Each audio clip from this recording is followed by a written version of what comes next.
Cholesterol বৃদ্ধি করে এমন 5টি খাবার নিয়ে আজকের এই ভিডিও।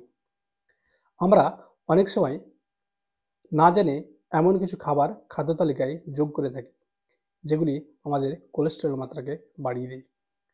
আজকের ভিডিওতে এমন কতগুলি খাবারের কথা জানবো যেগুলি আমাদের নিয়মিত খাদ্য তালিকায় যোগ করলে কোলেস্টেরল মাত্রাকে বৃদ্ধি করে দেয়। আর দেরি না করে আসুন আজকের ভিডিও শুরু করি।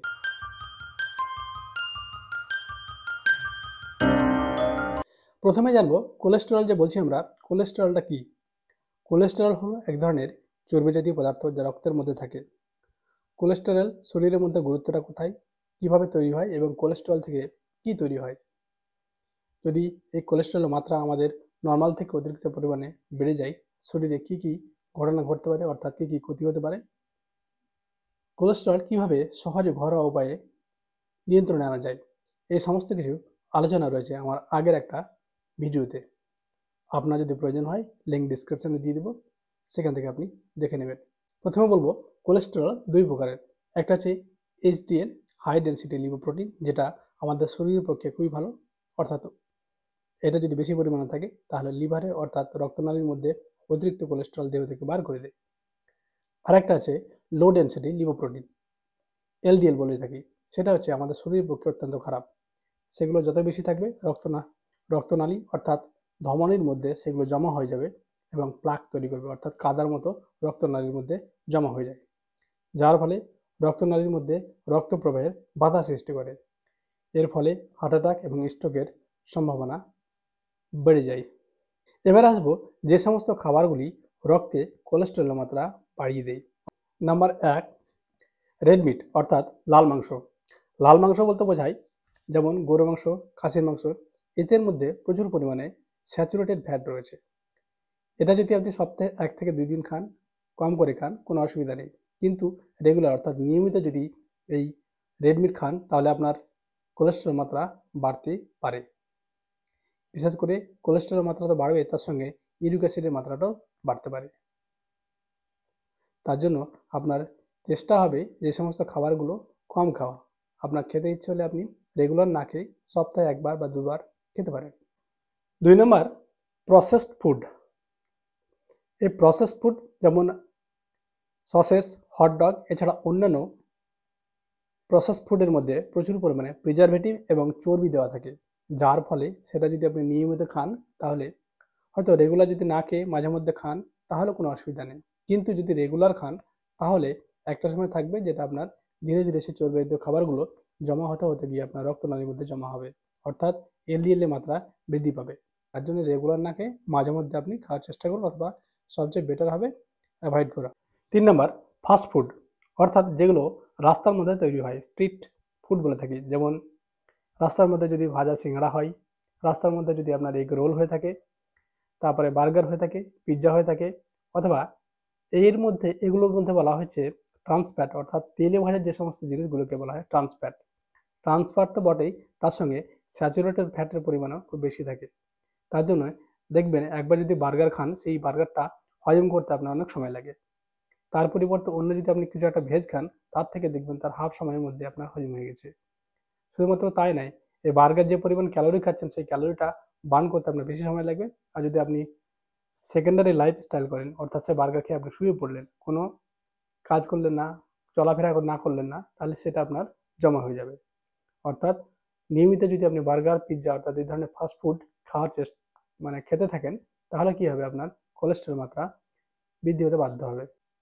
4 নম্বর, ডিমের কুসুম অর্থাৎ ডিমের মধ্যে যে হলুদ অংশটা থাকে সেই ডিমের কুসুমের কথা বলছি।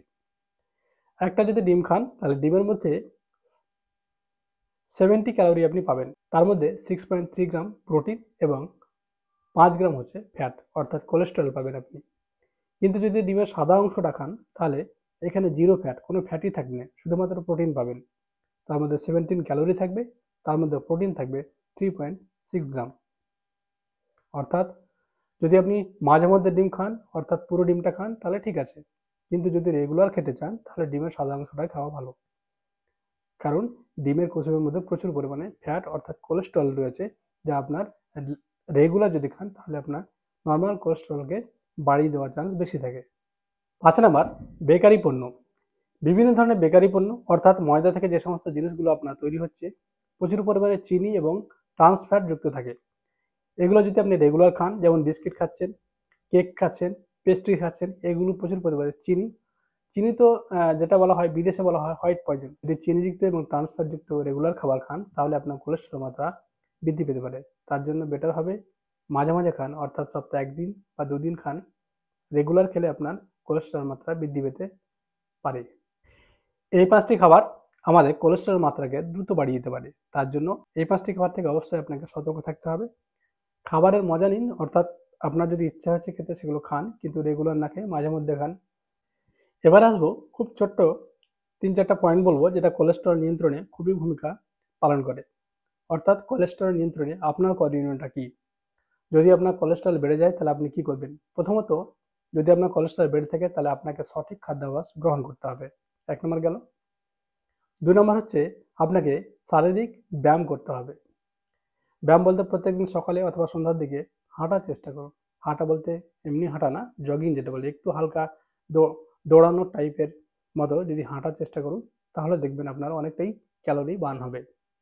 3 নম্বর, আপনি যদি ধূমপান অথবা অ্যালকোহল পানের একটা আসক্তি হয়ে থাকে তাহলে সেই ধূমপান এবং অ্যালকোহল আজ থেকেই ছেড়ে দিন। 4 নম্বর, এছাড়া চিকিৎসকের পরামর্শ নিন, যেখানে আপনার যদি অতিরিক্ত মাত্রায় কোলেস্টেরল বেড়ে থাকে যা শরীরের জন্য আপনার ডেইলি অ্যাক্টিভিটি অর্থাৎ প্রত্যেক দিনের কাজকর্মের জন্য আপনার অসুবিধা হচ্ছে, তাহলে চিকিৎসকের পরামর্শ নিন, তিনি প্রেসক্রাইব করবেন যেগুলি খেলে আপনার কোলেস্টেরল নিয়ন্ত্রণে থাকবে।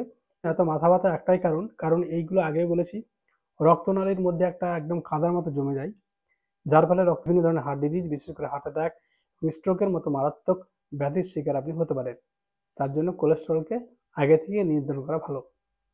শুধুমাত্র তাই না, বিভিন্ন ধরনের পেরিফেরাল যে ভাস্কুলার ডিজিজ আছে, অর্থাৎ একটু হাঁটতে গেলে আপনার যেন পাগুলো খিঁচুনি হচ্ছে, পায়ে ব্যথা করছে, হাত পা ঝিনঝিন করছে, এগুলো সমস্যা বেশিরভাগই দেখা যায়। যদি অনেক ঘরোয়া কিছু টিপস অনুসরণ করেই কোলেস্টেরল সহজেই নিয়ন্ত্রণে করে নিতে পারে। যেমন প্রথমত হচ্ছে ভিটামিন সি সমৃদ্ধ খাবার।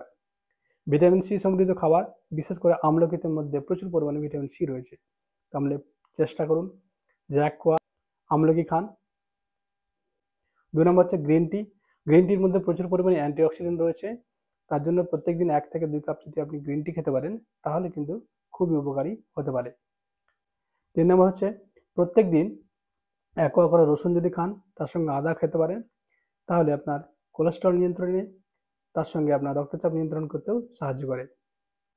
4 নম্বর, আদা এবং মধুর সঙ্গে অথবা 1 গ্লাস গরম জলে আপনি যদি মধু মিক্স করে খান, সেটার ক্ষেত্রেও আপনার কোলেস্টেরল নিয়ন্ত্রণে আসবে। 5 নম্বর, বাদাম খান।